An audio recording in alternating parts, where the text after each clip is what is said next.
I've tried so many times to make this video. Um, I like your input. Can I ask a lot of stuff? I've heard over the years, Q, JFK, celebrities, Guantanamo. We may not like how this ends. What the fuck does any of this stuff really matter? So I wasn't a Q follower, so I'm probably not the best person to ask about Q. I have been looking at the Q posts in the past few days, though, just because I'm so conflicted about what's happening right now. And I mean, I know Donald Trump's not even been in 2 months, but I'm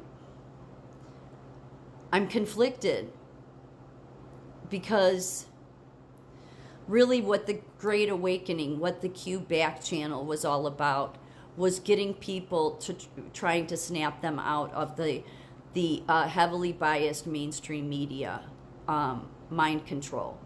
That's literally, and again, Q was what? It was intelligence. And it seems that, so in one of the posts, because back in 2020, there was somebody that posted to Q and said, we see what's happening, but we would like to see you guys doing something about it already. We know all of this. We are helpless to all of it. So the real question, Q, is do you know what is happening? And Q basically said to fear not, you are not helpless. He said that enough must see. You're being presented with the gift of vision, with how much dark actions, deception are being on full display. I don't want to read all of it but and then the next day, that was in June 2020, the next day then posted this long post about mental enslavement and how you need to decide for yourself. You need to be free from outside opinion, be objective in your conclusions, be open to following facts, be strong in defending your beliefs, be resistant to blindly accepting factless statements. And then it goes on to say here, mental enslavement. The Great Awakening, which is the freedom of thought, was designed and created not only as a back channel to the public, away from long-standing mind control of corrupt, heavily biased media, to endure future events through transparency and regeneration of individual thought, breaking the chains of groupthink. So that tells me that, like, they can't give transparency until there's enough people, because it would cause a mental breakdown, because people have been too conditioned by the media. So the problem I have with all of this right now that's so conflicting for me, and I've been conflicted for the past month over it, is I didn't even follow Q, and yet I believed, though, that, and I had explained why I felt guided that I had to speak up 4 years ago. And I explained that, how I was seeing 11/11 like since 2008, 18. It was just weird. I was seeing it every day. And then once I realized I had to start speaking up, then it stopped. And that was in the fall of 2020. And now I'm just like kind of sitting back and I'm saying, I don't understand what this was all for. Like, I don't. I feel like what I did was I made the same mistake I made before in my life, and that's that when you speak the truth and you speak up. You know, I used to have this belief that all truth will be revealed, that the truth will set you free. But I have found, unfortunately, that when I've done that, especially once I entered my nursing career, at my first job, I saw how cruel people could be. Like, they didn't care at all if they were going to destroy you with just a bunch of lies, and how so many people were conditioned to just go along with it. Nobody wanted to stand up for anybody. And so, and I've seen that happen again at other places. And so then you start seeing that pattern, and you're like, I would struggle the past 13 years many times because I'm like, I want to do the right thing, not because I'm some holy or great person, just because I feel that's what I should do.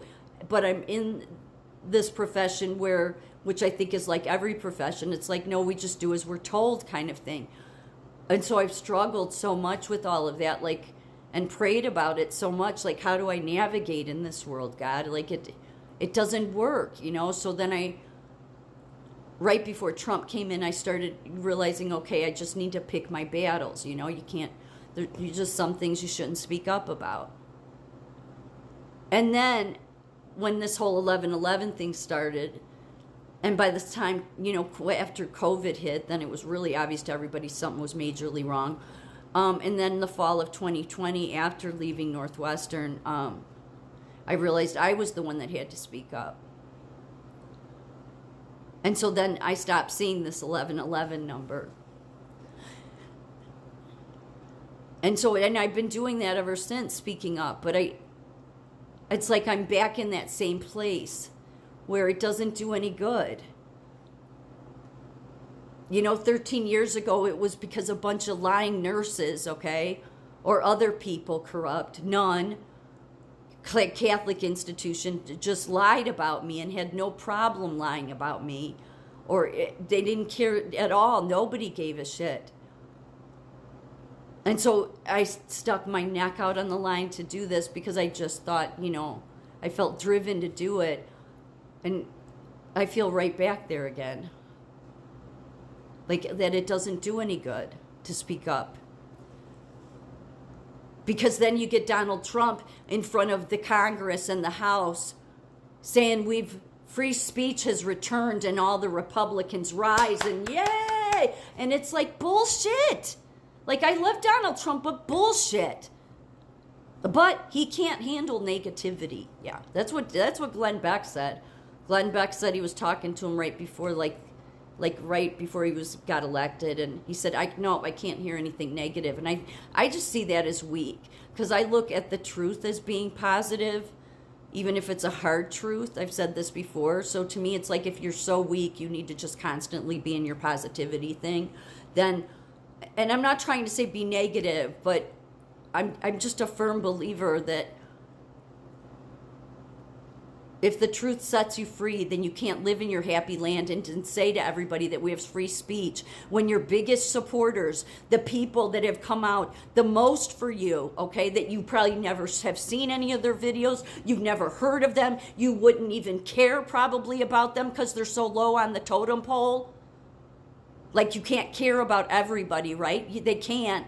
But then you come out and it looks like what you care about is all the tech bros, you care about all the podcasters, you care about all the people that just praise you, when really the people he should care about is the people that are willing to stand up and say, no, Donald Trump, we do not have free speech in this country, and I voted for you, and I have a ton of evidence proving that I've carried your cause, and you don't even know it. So when you get up there and say free speech has returned, then I say bullshit. And that's what, if you're a true man that wants to care about the little people, then you will listen to the little people. But see, I feel bad saying that. I do. I think just like there's no point to it. You can't, I just have said, I gotta keep, there's no winning in this situation. You'll lose everything to defend something you fully believe. I mean, that's what Q said to do. Don't be afraid to defend your beliefs. But in the end, who won? It was the tech bros. It was the podcasters that just seem to want to take everybody back into groupthink. Nobody that wants to challenge Donald Trump, right? Because, oh, no, we can't upset Donald Trump. Well, I say bullshit to that. No, I spent 4 years standing up for him because I believed in him. And I expect that in return for the people that are least of. And my hope, if he continues down this track after 100 days, I'll be done. I'll be done. Because then it will have told me that it was not about the truly forgotten people.